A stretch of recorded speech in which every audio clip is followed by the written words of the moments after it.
నార్సింగి 2 చెరువు కథం పుప్పాలగూడ కేంద్రంగా ఫినిక్స్ ట్రీటాన్ పేరుతో చేస్తున్న భారీ భూదోపిడి. చెరువు కబ్జా చేసి అక్రమ నిర్మాణం నిర్మిస్తున్న Phoenix director Chukkapalli Avinash. Phoenix for ever అంట.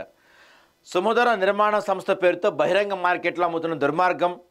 వేల కోట్ల విలువైన ప్రభుత్వ సొమ్మును దర్జాగా దోచుకున్న చుక్కపల్లి అవినాష్. బడా నిర్మాణ సంస్థ చేస్తున్న కబ్జాపై చర్యలకు వెనుకడుగు వేస్తున్న అధికార యంత్రాంగం. నాటి special chief secretary NS Hariharan జారీ చేసిన జీవో 1092 అధికారులు కళ్ళకు కనపడటం లేదా? ఫినిక్స్ నిర్మాణ సంస్థకు అధికారులు అమ్ముడుపోయారా? ఫిర్యాదులు చేసినా చర్యలు చేపట్టకపోవడం మతలబేంటి? వేల కోట్ల భూ స్కామ్ చేస్తున్న ఫినిక్స్ అక్రమాలపై సిబిఐ, ఈడీ దృష్టి సారించాలి. అప్పుడే ఈ స్కామ్లో ఉన్న అధికారుల భాగోతం బట్టబయలవుతుందని సామాజికవేత్తల డిమాండ్. రెరాలో ఇచ్చిన అక్రమ అనుమతిపై ఫిర్యాదు చేసిన లుబ్నా సరావత్, హైడ్రా కమిషనర్ రంగనాథ్ దీనిపై సమాధానం ఏంటో చెప్పాలంటున్న హైడ్రా బాధితులు. పేర్లు భలే గమ్మత్తుగా ఉంటాయి. ట్రీటాన్, ఇంకా మధురంగా సుమధుర. నిజానికి ఈ పేర్లు చూడగానే మనం పడిపోతుంటాం. ఈ సంస్థ చెప్పే కళ్ళబొల్లి కబుర్లు విని మైమరిచిపోతాం. వారి వల్లో చిక్కుకొని రక్తం దారపోసి సంపాదించిందంతా వారి చేతుల్లో పెట్టి ఓ నివాస స్థలమో ఓ ఫ్లాటో కొనుగోలు చేస్తాం. తీరా ఆ నిర్మాణాలు అక్రమం అంటూ ప్రభుత్వాధికారులు మన గోడు వినకుండా నిర్దాక్షిణ్యంగా కూల్చివేస్తారు.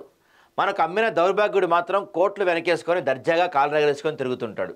ఒకవేళ మనం కేసు పెట్టినా డబ్బులు వదిలి బెయిల్ తెచ్చుకుంటాడు. ఏ విదేశానికో వెళ్ళి మన రెక్కల కష్టాన్ని తన సరదాలకు ఖర్చు పెట్టుకుంటాడు. అసలు ఇలాంటి మోసాలు ఎలా జరుగుతున్నాయి? వీటిని నిరోధించాల్సిన అవసరం మనకు ఎన్నుకున్న ప్రభుత్వాలకు లేదా? ఉంది. కానీ ఎన్నుకుంది మనం ఎన్నుకున్న వారిని కొందరు దుర్మార్గులు కొనేస్తున్నారు. దాంతో నరకేతను అనుభవించవలసి వస్తుంది. అందుకే మేల్కోండి. ఇలాంటి దుర్మార్గం నిర్మాణాలు చేస్తుంది ఫినిక్స్ నిర్మాణ సంస్థ. ఏకంగా చెరువును కొల్లగొట్టి నిర్మాణాలు చేస్తుంది. వీరి బుట్టలో మనం పడ్డామా? అంతే సంగతులు. తస్మాత్ జాగ్రత్త. దీని గురించి మనం మాట్లాడుతున్నాం చాలా రోజుల నుంచి. కానీ ఇంతవరకు ప్రభుత్వం కానీ ప్రభుత్వ అధికారులు కానీ ఎవ్వరూ పట్టించుకోవట్లేదు. దాదాపుగా 9 ఎకరాల 24 గుంటల చెరువు స్థలం కబ్జాకు గురైపోయిందని ఉప ముఖ్యమంత్రి చెప్తున్నారు. దీనిపైన లుబ్నా సర్వత్ అని ఒక ఆమె కేసు వేశారు. గతంలో రేవంత్ రెడ్డి కూడా దీనిపై కేసు వేశారు. ఇంతైనా సరే ఇక్కడ యథేచ్ఛగా ఇప్పుడు అక్కడ అమ్మకాలు కూడా స్టార్ట్ అయినాయి. ఇవి కొన్నోడి పరిస్థితి ఏంటి రేపటి రోజున? నిషేధిత జాబితాలో ఉన్న సర్వే నెంబర్ 272, 273. ఈ సర్వే నెంబర్లో ఎలాంటి భూ బదలాయింపులు చేపట్టడానికి వీలు లేదని, భూమిగా నిషేధిత జాబితాలో 22A పెట్టాలని నాటి రంగారెడ్డి జిల్లా కలెక్టర్కు ఆదేశాలు జారీ చేసింది ముమ్మాటికి నిజం. ఉమ్మడి ఆంధ్రప్రదేశ్ రాష్ట్రంలో విధులు నిర్వర్తించిన నాటి చీఫ్ సెక్రటరీ ఎన్ఎస్ హరిహరన్ జారీ చేసిన ప్రభుత్వ ఉత్తర్వులు 1092 తేదీ 6/6/2005 అందుకు ఆధారంగా రిజిస్ట్రేషన్ చట్టంలో పొందుపరిచి ఉంచడమే అందుకు నిదర్శనం. నార్సింగి 2 చెరువుగా తెలంగాణ రాష్ట్ర ఉప ముఖ్యమంత్రి బట్టి విక్రమార్క వెలుగులో తీసుకొచ్చిన విధంగా 9 ఎకరాల 24 గుంటల చెరువు స్థలాన్ని కబ్జా చేసింది ఫినిక్స్ సంస్థ. 100% చెరువు కబ్జాకు గురైన జాబితా రిలీజ్ చేసిన దాంట్లో ఈ సర్వే నెంబర్ల స్థలం ఉండడం ఫినిక్స్ నిర్మాణ సంస్థ అధినేత చుక్కపల్లి అవినాష్ వ్యవహారం బట్టబయలైంది. పుప్పాలగూడ కేంద్రంగా ఫినిక్స్ ట్రీటాన్ పేరుతో భారీ భూదోపిడీ చేస్తుంది నిర్మాణ సంస్థ. సామాన్య ప్రజలు అప్రమత్తం కాకపోతే అంతే సంగతులు. ప్రభుత్వం జారీ చేసిన జీవో అధికారుల కళ్ళకు కనపడటం లేదా ఫినిక్స్ నిర్మాణ సంస్థకు అధికారులు అమ్ముడుపోయారా అనే విమర్శలు వెలువడుతున్నాయి. తెలంగాణ రాష్ట్ర ఉప ముఖ్యమంత్రి బట్టి విక్రమార్క మాటకే విలువ లేదా? నిజంగా ఆయన మాటకి విలువ ఉంటే ఇన్ని రోజులు జరగదు. బట్టి విక్రమార్క మాటని వాళ్ళు పట్టించుకోవటంలా. ఆయన ప్రెస్ మీట్ పెట్టి మరి దాదాపు 100% ఈ చెరువు ఆక్రమణకు గురైందని చెప్తున్నారు. 100%. ఆయన చెప్పిన తర్వాత కూడా, డిప్యూటీ సీఎం చెప్పిన తర్వాత కూడా ఇంతవరకు అధికారులు ఎవరు దీనిపై చర్యలు తీసుకోలేదంటే మరి అధికారులకి ఎంతెంత వచ్చినాయి, ఎంతెంత వాళ్ళకి గిట్టుబాటు అయింది? అక్కడ వేల కోట్ల విలువైన ప్రభుత్వ భూమిని కొట్టేస్తూ సామాన్య ప్రజలకు అంటగట్టి సొమ్ము చేసుకుంటున్నా ప్రభుత్వం పట్టించుకోకుండా మౌనంగా ఉండటంతో మతలబేంటని ముక్కలు వేలేసుకుంటున్నారు స్థానిక ప్రజలు. కబ్జాల పేరుతో పేదల ఇళ్లపై కొరడా గొలిపించి అక్రమ నిర్మాణాలు తొలగిస్తున్న హైడ్రా సంస్థ నార్సింగ్ 2 చెరువును కబ్జా చేసి దర్జాగా నిర్మాణ పనులు చేస్తుంటే ఆ వైపు కన్నెత్తి కూడా చూడట్లేదు హైడ్రా రంగనాథ్ గారు. మరి ఎందుకు చూస్తలేరు? ఆయన చెప్పాడుగా జూలై ముందు గట్టిని పట్టించుకోవాలని, నేను పట్టించుకోవడం మానేశాడా? లేకపోతే చెరువు మొత్తం కూడా 100% కబ్జాకు గురైపోయింది. అక్కడ మేము చెప్తున్నాం 100%, 1 కాదు 2 కాదు, 100% కబ్జా గురైందని మేము చెప్తున్నాం చెరువు మొత్తం. మరి ఎవరన్నా పట్టించుకున్నారు దాని గురించి?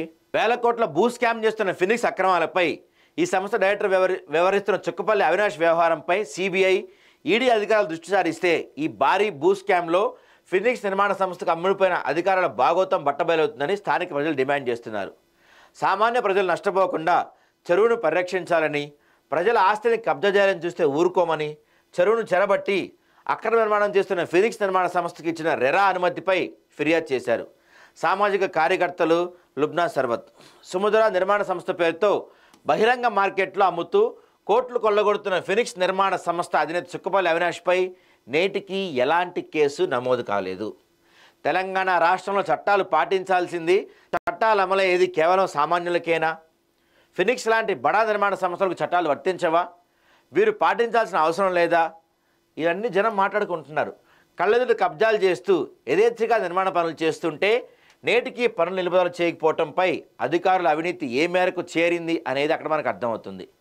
ల్యాండ్ గ్రాబింగ్ యాక్ట్ అమలు చేసే అధికారులు జాడెక్కడ? లేక్ ప్రొటెక్షన్ కమిషన్ వీళ్ళు ఎక్కడున్నారు? ఉప ముఖ్యమంత్రి బట్టి విక్రమార్క కబ్జా గురిందని చెప్పినా నేటికి చుక్కపల్లి అవినాష్పై ఎందుకు ఒక కేసు కూడా నమోదు చేయలేదు?